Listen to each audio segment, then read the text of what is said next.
Let's look at Sunday. There are 13 games on. We'll preview all of those. We'll look at who's in, who's out. I'm sure a million of those things will change. We'll look at streaming options and hopefully get you over the line. Michael Bolton. Thanks, Josh. It's Michael Bolton here, and it's time for another episode of the Locked On Fantasy Basketball Podcast. Let's get to it. Let's get to it, indeed. You are Locked On Fantasy Basketball, your daily fantasy basketball podcast, part of the Locked On Podcast Network.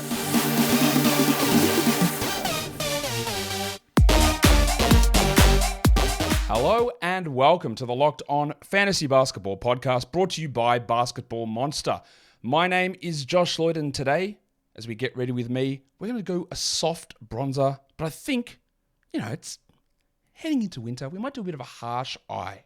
I'm also the lead fantasy analyst at basketballmonster.com, and you can find me on Twitter as always at redrock_Beeble, on TikTok at redrock_Beeble, and on Instagram at GetReadyWithMe. I'm also the lead fantasy analyst. Did I said that? I think I said that. Anyway, that's fine because you are here to double bang. So, go ahead, find the podcast. I'm completely out of whack with the start of this show. That's what happens when we get to the end of the season. But, double bang, thumb. I need them all. If you got two, I'll have one because that means you'll have one left over. If you got three, well, give me two of them. All those thumbs up, all the subscribes, all the notification bells, and of course, leave your comment about this shade of bronzer. We are here to talk about the games on Sunday. How early did they start? Too early is my estimation, but I'll tell you the exact time because that might be more helpful. 3:30 p.m. Eastern. We've got games going off. We've got some at 5. We've got some at 6. A lot at 6, actually. We've got some at 7. We've got some at 7:30. We've got some at 8:30. And then we have some at 10 p.m. Eastern. So it is a full slate, 13 games on, of course, the following day. We've got a big fat 0. Cool. Let's talk about these ones. We do need to talk about them. That's what we do. I'll give you information here. Stuff will change right up to tip. Stuff will change after tip. We know what happens. It's very, very hard to fully put your thoughts out or get the right guys into your team because of so much happening, which is, again, why we say do not play fantasy basketball in this week. First game, Cavs-Lakers. Not Lakers, so Cavs-Clippers. The Cavs played already on Saturday, so they got the game here, the second game of the weekend for them. They've got a weird schedule now. Everyone else has got a pretty normal, not normal. Everyone else has got a similar schedule next week. The Cavs don't. They don't play Tuesday. They're one of two teams that don't play Tuesday. So they play Wednesday and then Friday, Sunday, whereas the Clippers go Tuesday, Wednesday, Friday, Sunday. I don't expect that Donovan Mitchell plays in this game. He played 30-plus minutes on Saturday. He looked bad, but he played those minutes on Saturday. So I don't think that he's going to be available here. Isaac Okoro was out on Saturday. Not sure of his status. Dean Wade will be out again. And I did preemptively list Kawhi Leonard as doubtful. He is now officially out. That is not a surprise there. For the Cavs, Caris LeVert is probably, I would guess, going to have to step into a larger role with the expectation that Don Mitchell is out. And then for the Clippers, with Kawhi out, we have seen this sprinkled throughout the season, that when Kawhi sits, you get, instead of Westbrook playing 18 minutes, he plays 25 minutes and he gets extra usage. And that has been good, that has been useful, and it's been streamable. For as much as I've told you, what are you doing with Russell Westbrook on your team, that has been correct for 23 weeks. But at the moment, you can absolutely use him because when Kawhi is out, he does more, and that is enough. Who's getting boosts? Old mate Max Strus, the Winter Soldier. He does get somewhat of a boost, so does Caris LeVert, whereas on the Clippers, it's Westbrook, and it's Storm and Norman Powell. You know what they bring. Powell brings the points at threes. Westbrook brings the Westbrook stuff and the Westbrook negatives associated with that as well. Second game, Houston, Dallas. Neither of these teams are coming in on a back-to-back, which is great news. Both of them play Tuesday, Friday, Sunday next week. The Rockets play Thursday. The Mavericks play on Wednesday. The wild thing, Jayshawn Tate is out. Amen Thompson missed the last game. He is probable for this one. And officially, Luka Doncic, who missed the last game for the Mavs, he is questionable here. I would expect, given the way the Mavericks' schedule is playing out, they've got the Tuesday, Wednesday back-to-back coming up. The quality of their opponents on some of these days coming up is not particularly high. They do have the Hornets on Tuesday and the Pistons on Friday. There is no way you are getting 5 games played out of Luka or Kyrie in these final 5 games. I don't know which ones they're going to sit, but there's no chance that is going to happen. Derek Lively will be out. Josh Green will be out. Maxi Kleber missed the last game. That was likely just because it was on a back-to-back, but I don't know because they've listed him officially questionable here for back spasm, so I don't know. Is this obfuscation? Probably. Fred VanVleet is putting up really strong numbers. And I think I've mentioned this on the show before. At the start of the year, there was a lot of stuff. What's going on? Where have VanVleet's steals gone? Is this a Nick Nurse scheme thing? Oh, why is Fred VanVleet having the most blocks ever for somebody who's, let's be fair, 5'10"? Why is this happening? Well, it was a scoring thing, and we've seen that, and that's been sort of brought to attention. There was this little period, maybe middle of January, start of January, where it started getting put out. Fred VanVleet has had the season with the most blocks for someone who's 6 foot or under, blah, blah, blah. And then it was like, yeah, but look at the way these blocks are being counted. And since then, he averages like 2.3 steals and half a block a game because they sort of course corrected, unless, maybe I'm incorrect, maybe he just stopped blocking shots and started getting steals again. Or they started scoring them differently. Who's to say? Me. PJ Washington is on fire at the moment. We know that we can't really trust PJ at all, but there's only 5 games left, so maybe he can keep a 5-game streak going. I don't know.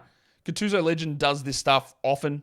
He's doing it at a high level, and when he's playing 35-36, then we're in, right? We like that value for him, but it's always prone to a fall-off.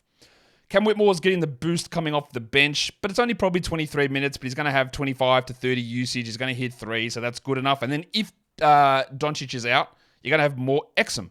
Dante started last game. He played 33 minutes. So overall, I wouldn't say he's 100% going to get the boost here, but he could if Luka does happen to sit out. Third game, your Miami Heat, Indiana Pacers. Some interesting stuff to look at here. The Pacers have a bad schedule next week. They do not play on a low-volume day, but as we talked about on the Week 24 preview that went earlier today, some of these 15-game days, there might actually be value that opens up there. While for Miami, they go Tuesday, Wednesday, Friday, Sunday. Tyrese Halliburton, though, curiously, just has passed the 65 games played threshold for awards. He is now on the injury report as questionable. Are those two things related? Once again, who's to say?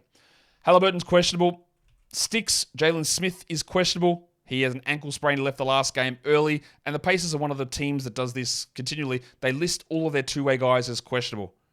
Okay, like, are they going to play or not? Like, I don't need a Q tag on Oscar Tshiebwe or on old mate Isaiah Wong or Quentin Jackson, who's a real player in the NBA. Like, I don't need those Q tags, but this team does it.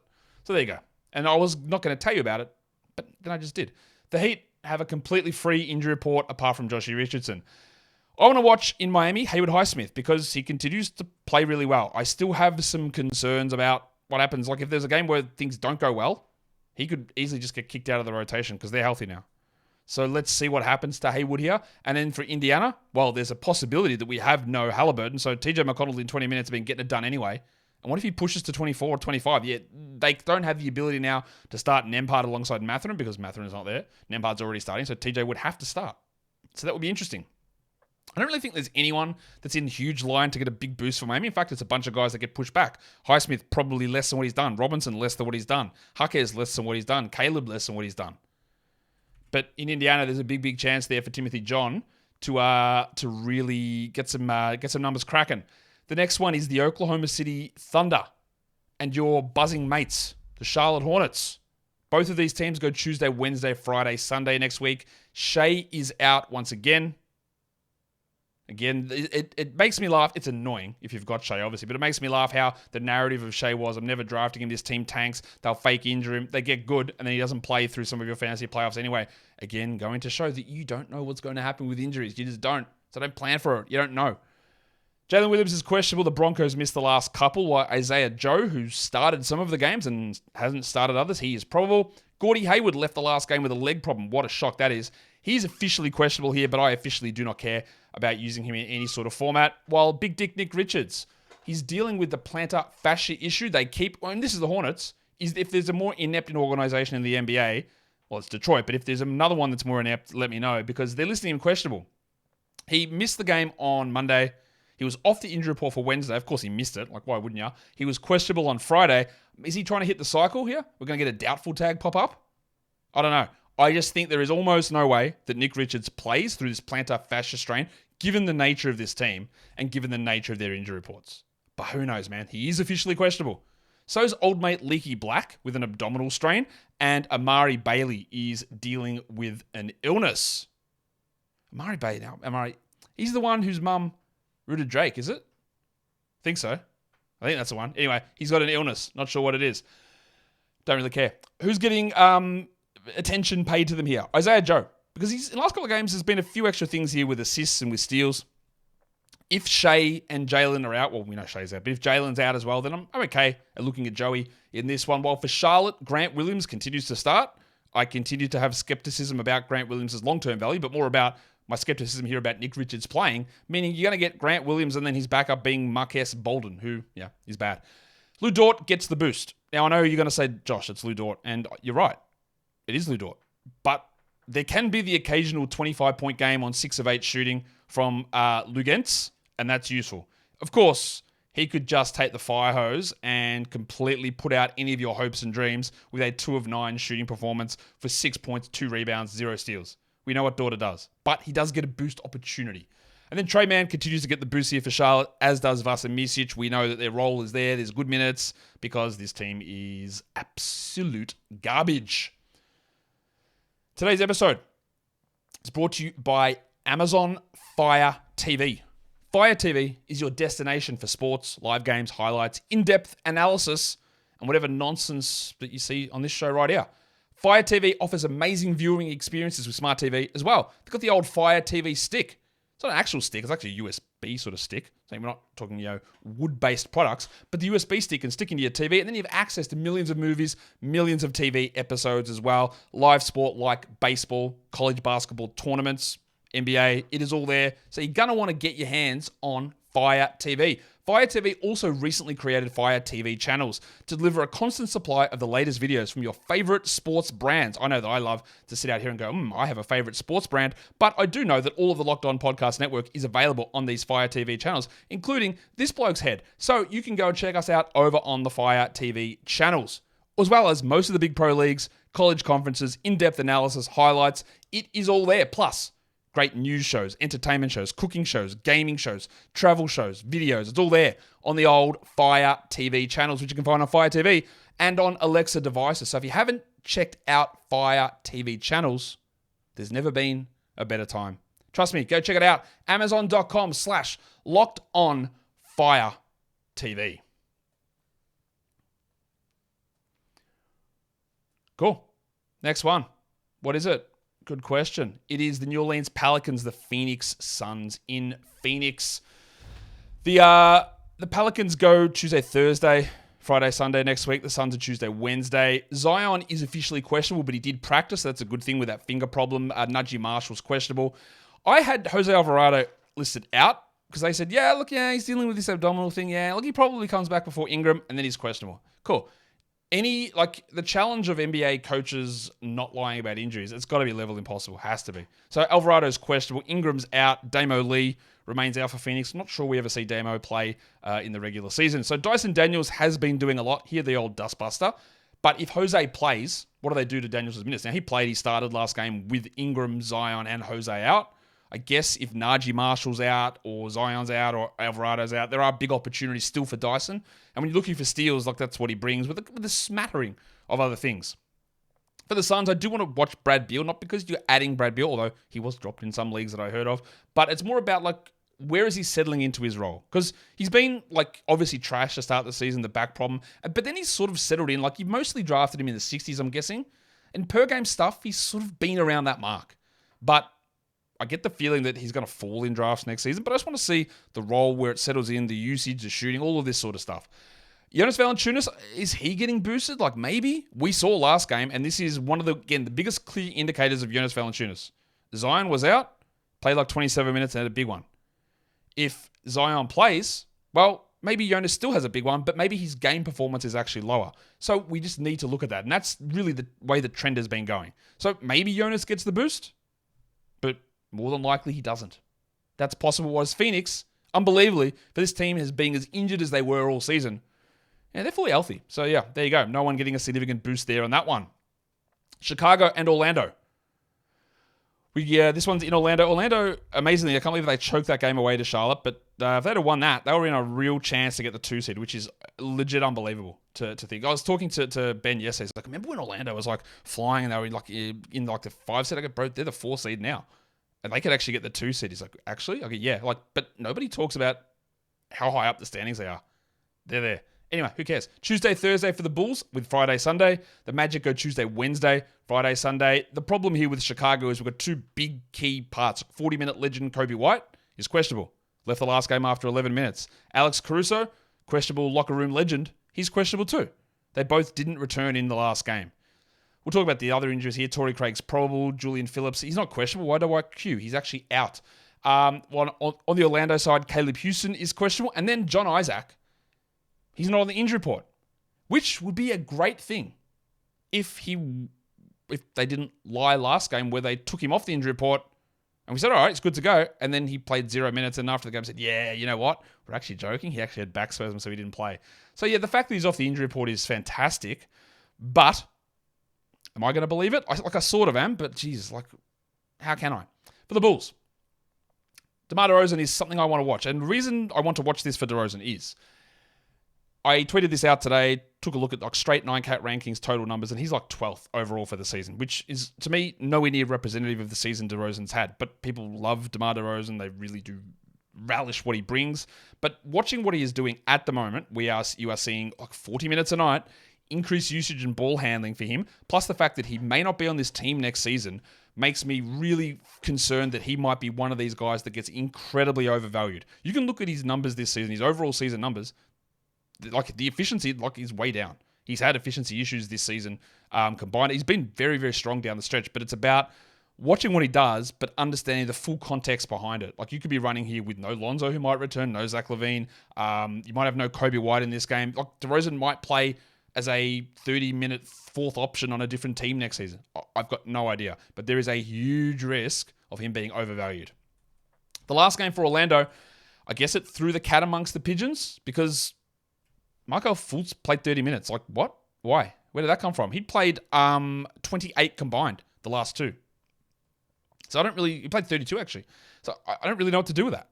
I'm not going to look at it and say, well, I'm expecting Markelle to play 30 here, but I can't rule it out now. Because last game, they were trash, obviously. Suggs played only 22 minutes, and they just mixed things up, which is fine for Jamal Mosley to do that. It just makes it hard for us to pay attention to it. And then if you want to speak about random big performances, how about Javonte Green, who was on a 10-day, I think it was actually maybe an injury exception hardship contract, and they ended up waiving the Red Rooster Terry Taylor so they could sign Javonte for a full contract so he could play in the play-in.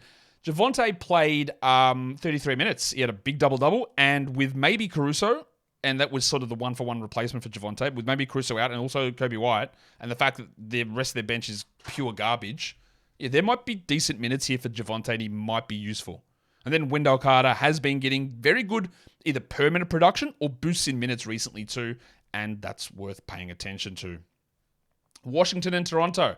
What an LOL game this is going to be. These two teams trying their best to lose. If you go and have a look at the standings as well, which can be important, right, in terms of tanking, the Raptors are basically locked into that slot. They're 3 games, I'll say, ahead or behind. So they're at the moment in the 6th spot in terms of 6th worst record.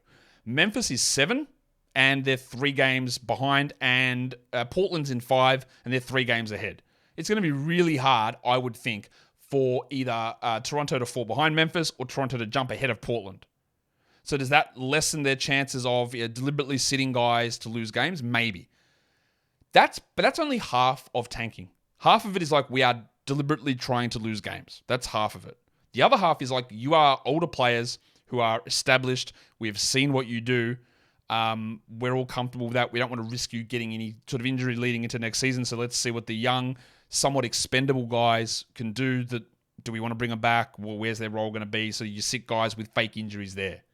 So that's something for Toronto. For Washington, theoretically, they can still catch Detroit. I don't think they will. They're 1.5 games behind Detroit at the moment. Detroit's on 64 losses, the Wizards on 63. So all that Detroit needs to do is just lose out, and they can't be caught.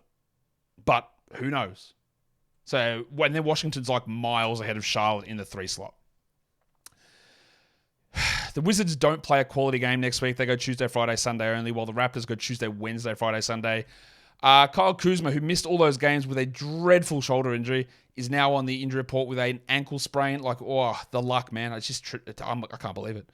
He missed the last game on Friday, which coincidentally was against Portland, and now they play Toronto. I would expect that Kuzma does not play here.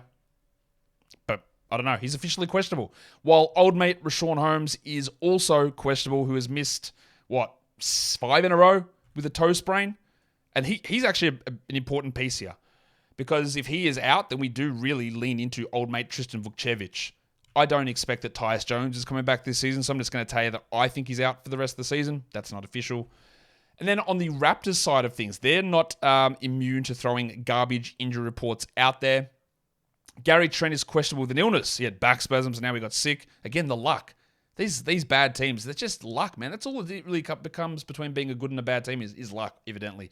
Trent is questionable with an illness. Bruce Brown is dealing with knee soreness. He's missed the last 2. He's questionable. I'd be very surprised if both of those blokes played.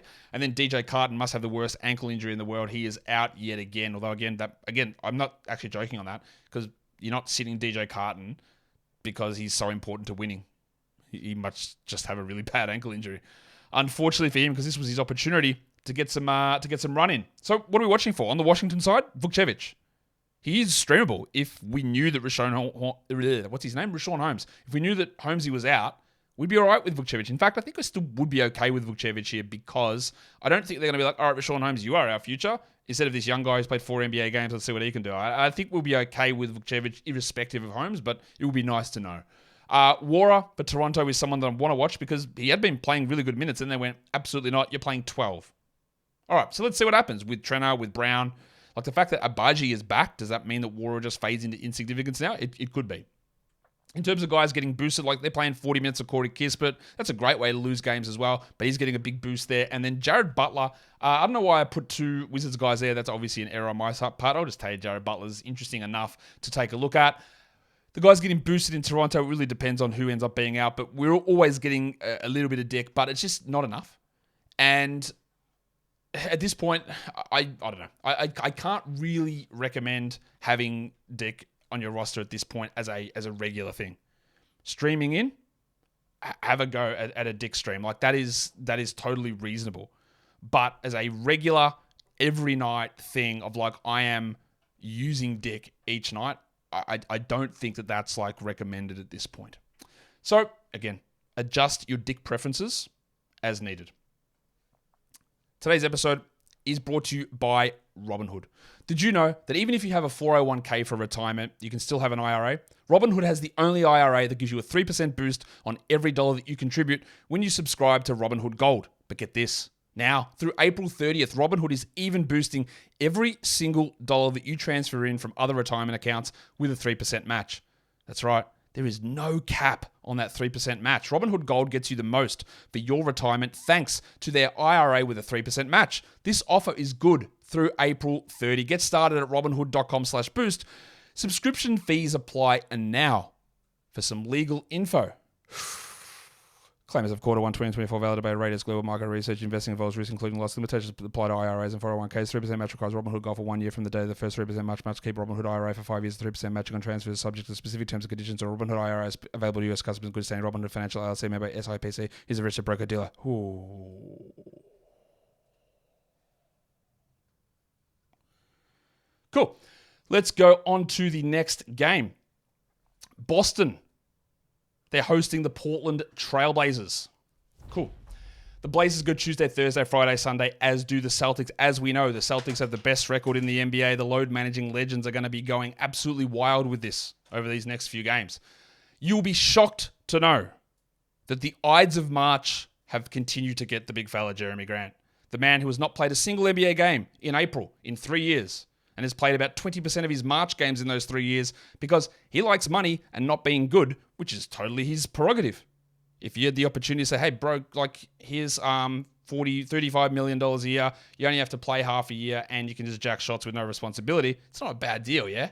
That's where Jeremy's at. But you wouldn't believe this. This hamstring strain has him doubtful for the 14th consecutive game. Doubtful. Officially a 25% chance of playing. Just can't quite get over the line. Just not quite there. Maybe one day, maybe he'll be fine. Who knows? Anthony Simons is out. He's not coming back. Pretty. I've told you that. Like, he's not coming back. Shaden Sharp's still out. I don't think he's coming back. I don't know why I've said Matisse Thybulle's questionable. He is absolutely not. He is not coming back.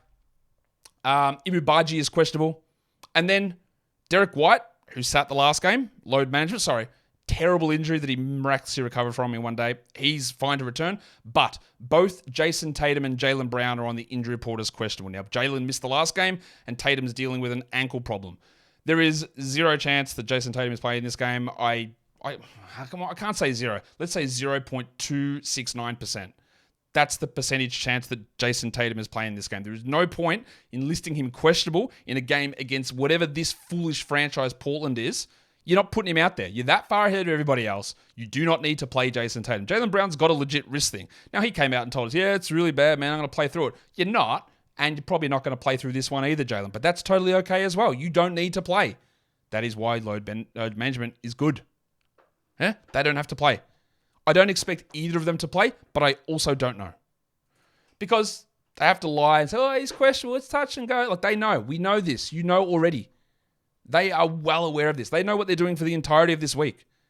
Because there is no chance that Porzingis, White, Holiday, Brown, Tatum, and Horford are playing in the remaining 5 games. What do you reckon the max is? 3? Probably. That's probably where we sit. Scooter Henderson's gone over 50% shooting the last 2 games. How fake is that? It's probably pretty fake. But has he turned a corner? I hope so. We'll see. Peyton Pritchard. He's not back at home in Portland, but he's playing against his former town where he went to school. They're here, but he's just got the big opportunity, I guess, with Jaylen and Jason potentially out. Or even if they're not out, what if the Celtics get up by 50 in the third quarter and they just sit guys? That's possible too. Jabari Walker continues to play 40 minutes a night with Jeremy Grant's doubtful tag, just limiting his output. So Jabari's getting a lot of minutes. Yeah, there can be some rough shooting nights, but Jabari's there. And then Slam and Sammy Hauser, along with Peyton Pritchard, he gets the boost again. There's a massive, massive chance here that both Tatum and Brown befall to injuries on the exact same day. Again, terrible odds, but that could definitely happen here. New York Knicks, Milwaukee Bucks. The Knickerbockers go Tuesday, Wednesday, Friday, Sunday. The Milwaukee Bucks go Tuesday, Wednesday, Friday, Sunday. Like, imagine calling a team these days like the Knickerbockers. We just accept it. The Knicks. Oh, yeah, the Knicks. All right, your Knickerbockers. Imagine I came out. Here we go. Yeah, starting now for the Melbourne G-Bangers, Josh Lloyd. Like, what? All right, cool. Anyway, the New York G-Bangers play those 4 games. They've got no one currently on the injury report apart from the guys that we know that are out, the double row Julius Randle. For the Bucks, Glenn Rivers' masterclass could be in effect again. They have lost 3 consecutive games to 3 of the worst opponents you will ever see. And Giannis is injured. I don't know if he's going to play or not. He's officially questionable after sitting out against Toronto. Wow, they have lost. Wow, I didn't even know that. 5 of their last 6 games. The Bucks. Glenn Rivers thinks it's like Game 7 here every game. Giannis is questionable. Paddy Beverly, who had the wrist problem, played through that and then sprained his ankle. He's missed the last 2. He's questionable. While Marjon Beauchamp is out and Jalen Galloway is out.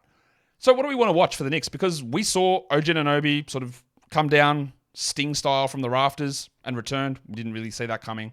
Well, especially because they told us, yeah, we're comfortable with him not playing in the regular season and return from the playoffs. And like next minute he's there. So that should have meant the end of Juice McBride. Juice came out, played huge minutes. Massive minutes. 38 minutes against the Bulls. Why? Well, because Josh Hart got ejected 11 minutes in or whatever it was. Yeah, 11 minutes in. So don't look at that and go, well, yeah, they kept the minutes for Juice. Well, they did because Josh Hart didn't play his 40. So Juice will still play, but I don't think that he's going to be 12-team relevant. So that game may just be causing a little bit of confusion. Pat Connaughton is doing stuff. Is stuff enough? Probably not.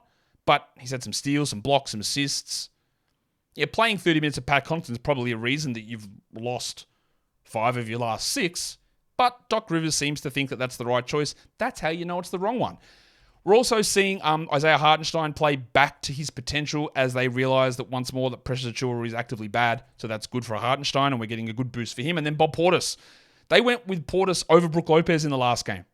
Again, Doc. Apple a day. Apple a day. Next game, Philly, Spurs. The Sixers are playing Saturday, so I don't have a full injury report for them.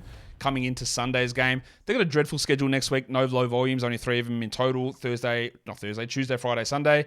The Spurs go Tuesday, Wednesday, Friday, Sunday. Embiid, Lowry, Batum, Maxey are all playing on Saturday. The Thig Hogsman, Tobias Harris, is out on Saturday. So I'm going to suggest that Joel does not play on Sunday. I'm going to suggest that Lowry does not play and Batum does not play on Sunday against this Spurs team. I think Toby Harris and Maxey may be doubtful. I think he's probably close to doubtful. I'm going to put Maxey questionable, and I'll put Toby Harris as questionable too. Mo Bamba also out on Saturday. Maybe he returns, maybe he doesn't. Don't know, don't really care. Well, that's not true, because if Embiid is out and Bamba plays, there is something there for him. Melton remains out. What we do know for the Spurs is the Discman, C.D. Osman, he's out. Domi Barlow, the Trojan, is out. But Keldon Johnson got upgraded to probable. Interesting. I honestly didn't think that Keldon would play. But there he is. After he had to miss 3 games due to doing runny poos, he is returning, allegedly, for this one and dealing with that foot issue, but looks to be okay. That does reduce the impact of a Sandro Mamakelishvili, maybe reduces the impact of Zach Collins playing alongside old mate Wemby. Maybe it reduces your Julian Champagny stocks or values. Oh, maybe. I don't know. What's on my radar? Well, for the Spurs, it is bubbles, because Champagny has been great. Big minutes for him the last couple, 38, 37, and 38. They are all of the 3 games that the horse was out. So does Champagny stay with that 30 plus? Well, he's going to start, but does he play those 30, or do they get Keldon getting more minutes there? I hope not, but it is possible. So we've got to watch what Champagny's up to. And then with my expectation that Lowry is out, maybe Maxey is out, Batum is out, Embiid is out, we might get Campaign in there for 30 minutes, and Campaign might have 18 points on 27%, but he could have 7 assists, you could have 3 steals, and he might be a little bit of a Sunday special. So just keep a look at that. While then Mamakelishvili for the Spurs, maybe they started him last game. They could very well start him again, because they haven't been starting Keldon, but just keep an eye on where Mamu fits and how much they do end up deciding to play him. The Sacramento Kings, they're taking on the Brooklyn Nets. The Nets are coming in on a back-to-back. They're playing Saturday. The Kings go Tuesday, Thursday, Friday, Sunday, whereas the Nets don't play until Wednesday next week, and that's a low-volume day, and then they go Friday, Sunday like everyone. Cam Johnson and Dennis Smith are both sitting out the game on Saturday. I expect that means Cam plays on Sunday. Smith has been sort of in and out anyway, so he's a little bit more iffy. Nick Claxton was listed on the injury report before Saturday's game with a nasal fracture, okay? So I'm just saying that just maybe there's a way for them to shenaniganize Claxton here, although there's no real reason for them to do that. Well, they don't have their draft pick. It'd be more that if they just want to see what we can get out of Sharp or out of old mate Noah Clowney. Keon Ellis, the experience for him has been what you expect from a former two-way player who's not very good. You get the big ones and you get the small ones. That happens. Look at the minutes. 40, 29, 25, 15, 28. Actually, that's, you know what? I lied, because I was looking at the Pencil Harrison Barnes' minutes. But that's the same sort of story. Alice's minutes, 38, 28, 22, 31, 17. The 31-minute game, magnifico. The 17 one, garbage. But overall, when we look at his value over this period, you can say, yeah, like he was the 100th best player. That's probably enough. But trying to pick what happens day by day, like, good luck. You can't do it. But finding someone to give you those steals with that opportunity is not that easy to do. But in the games where Keon struggles, they go to a little bit more Davion Mitchell. Now, he's bad, but just getting 25 or 26 minutes out of Davion might be useful. For the Nets, I think we're going to get Noah Clowney getting boosted. 2 games ago, he really only played center. The game that's currently going on at the moment, he's playing power forward. They're giving him minutes. He's producing decently well. I don't think he's a 12-team ad, but yeah, I like what we're getting from him. The next game could be one of the more ludicrous games that we're going to see. That is the Utah Jazz, the Golden State Warriors. Both go Tuesday, Thursday, Friday, Sunday next week. Jordan Clarkson, I preemptively said I think he might be out. When you read about it, I got it right. He's actually injured again amazingly. I had John Collins as doubtful. He's actually out as well. Wow. Shocking. Walker Kessler, he is out. I didn't know about that one because, yeah, he got whacked in the face. He had a nasal fracture. I also said I'm not sure you'd want to get a bloke back for a season that means nothing, if he has to get a mask fitted. Like, what's the point? So I don't know whether he's coming back or not. I've just got no idea. And then the Warriors said, well, like, we're playing the Jazz. This is a team that is the least hot team in the NBA, so we're just going to rest Steph Curry. Because they've killed off the Rockets. The Rockets are done. They're not making it. So they're going to rest Steph. Fine. Good. John Kuminga allegedly was returning on Thursday. Yeah, he's going to be back. Hasn't been back, so he's questionable here. The bucket. While Andy Wiggins with the ankle sprain is questionable. Wouldn't be shocked if Wiggo sits out again. Gaz Payton's probable, while Dario Saric is out. For the Jazz, last game they were getting pumped so hard that Will Hardy just went, all right, starters, I know you're our second string guys, a bunch of rookies. We're actually benching all of you, and we're running out absolute like G League scraps. I don't think that's going to be their plan here, but it could be. I'm very interested to see what we get from Bryce Sensabaugh. Hopefully we get a full run of minutes, not whatever it was last game. For the Warriors, Brandon Podziemski, like you would expect that Chris Paul starts with Steph out. That would be the easy expectation, but there's more there for Podziemski to do, especially if Wiggins doesn't get into the action either. So who's going to get the boost for Kessler? It's probably going to be Omer Yurtseven. Now, last game it was 33 minutes from the New Balance intern Darius Baisley, and I just don't care. I'm not adding Baisley or Lofton anywhere. Yurtseven is the one that I'm more looking for. Again, his backup had been Micah Potter, but like I don't know because Potter played less than Lofton and less than Baisley last game. Cool. And then Moses Moody should be getting some sort of a boost from the Warriors with the expectation, well, no, that Steph's out, and then Wiggins or Kuminga might be out. Now, Moody can have some stinkers, we know this, but there might be a bit of an opportunity here for him. The final game is not the Milwaukee Bucks, it's the Minnesota Timberwolves and the Los Angeles Lakers. The Wolves go Tuesday, Wednesday, Friday, Sunday. The Lakers only 3 games, no Wednesday or Thursday game. They play Tuesday, Friday, Sunday. LeBron and AD both played on Saturday, so I would guess there's a chance they sit on Sunday due to resting. Gabe Vincent almost definitely sits because of his knee surgery issue. And then, again, I am preemptively going to tell you that I don't think Jared Vanderbilt is coming back during the year. Vanderbilt bar has been out for a long time. There doesn't seem to be any positive report on him returning any point soon. So I'm just going to tell you that I think he's done for the regular season, and I'm not going to put him on these injury reports anymore, much like I'm not doing with the crucifix Christian Wood. Minnesota, Mike Conley had been seeing a pretty large usage boost, and then the last game or two it just like died. Okay, don't really know what happened, but let's see where that slides in. And then for the Lakers, Rui Hachimura, who'd been playing well, and somehow he had coaxed me to say good things about him. He's gone under 30 minutes for 3 consecutive games. I'm not saying he's been bad necessarily, but those big minutes and big production things had fallen back off. Cool. But if LeBron sits, or if AD sits, there is more there for Rui to do. Kyle Anderson, really hard to sort of fully understand where the minutes always go because they were rolling and then he played a couple down at like 20. So that's annoying, but I still think there's a boost there for Kyle. And then if AD does sit, Jackson Hayes is the guy that we pay a little bit of attention to there to really help out with some blocks and some field goal percentage. And that was bloody long because there was 13 games on. Let's actually look at who we can stream. I'm not going to do schedule stuff because I've talked about this enough. There's no situation to get +2 outside of your Pistons starting Sunday, have 1 game over the next 4 nights, and maybe that's it. But otherwise, the schedule's a joke. It's highly loaded. It's dropped down to zeros. I did a whole weekly 24 show detailing all that. There's no real huge schedule plays here. You're fighting for your life. Yahoo points streaming for Sunday. Number 1 on my list there is Jabari Walker. Should get 40 minutes. Might shoot poorly, but if they go in, he's going to put up good numbers. I've got Vasa Micic there and Trey Mann in Charlotte. Corey Kispert, because he's just getting lent into with 40 minutes. And then Omer Yurtseven, who should start. Now, actually, one thing that Chris Dunn, one of the Jazz reporters said that he was out, but the official injury report says he's questionable, so keep an eye on that.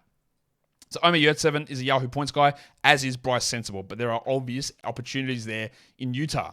For ESPN, we've got Vasa Micic there. We've got Kispert, Taylor Hendricks, Jabari Walker, Trey Mann, and Aaron Nesmith's like 35% available in leagues. So as much as he's not great, there's an opportunity to use him. If you're in a category league, what can we actually have a squiz at here?